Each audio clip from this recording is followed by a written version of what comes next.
Very good performance Shanaya. JKचा तुझ्या नाटकावर विश्वास बसला. And I am sure 100% sure की माझं हे नाटक नक्की वर्क होईल.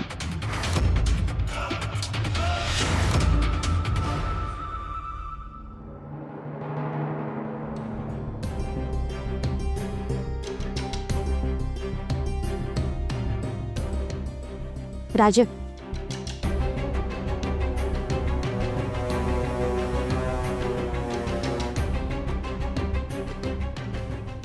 राजन,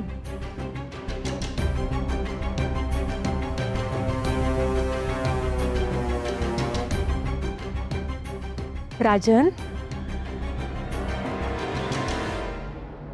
काय झालंय? आता माझ्याकडे बघणार सुद्धा नाहीयेस का?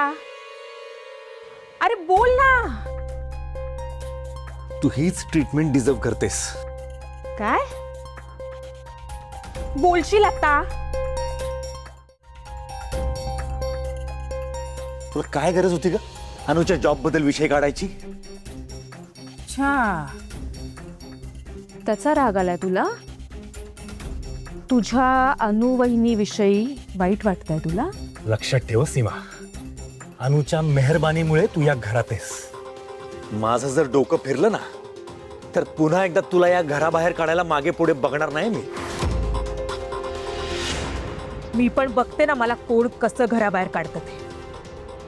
या घरावर माझाही हक्क आहे. मोठी सून आहे मी या घरची, आणि तो मान आणि तो हक्क मला मिळालाच पाहिजे. तुला जेवणाचं ताट जसं आयतं मिळतं ना तसा तो मान आयता मिळत नाही, कमवावा लागतो. जो अनुने कमवलाय. हडपलाय. कमवलंय म्हणे, कमवलंय. ते कुठून कमवणार आहे? जे जे माझं आहे ना ते सगळं हडपलंय तिने. आणि आता काय म्हणणं आहे तिचं? तिला जॉब करायचंय. जॉब करणार, 4 पैसे कमवणार आणि रुबाब वाढणार त्या महाराणीचा. या सगळ्या घरावर, अख्ख्या घरावर तिचं राज्य असणार. ती डिझर्व करते. तुझ्याशी ना बोलण्यात काही अर्थच नाहीये. नाही नाही, जाऊ नकोस, थांब, ऐक. आता तुला ऐकावंच लागेल. हो, अनु हे सगळं डिझर्व करते. आणि उद्या जर अनुने खरंच या घरावर राज्य केलं ना तर अविसकट घरातल्या सगळ्यांना हे मान्य असेल.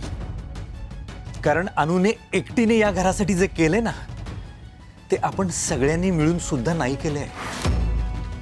अनुने या घरावर राज्य करणं हा तिचा हक्क आहे.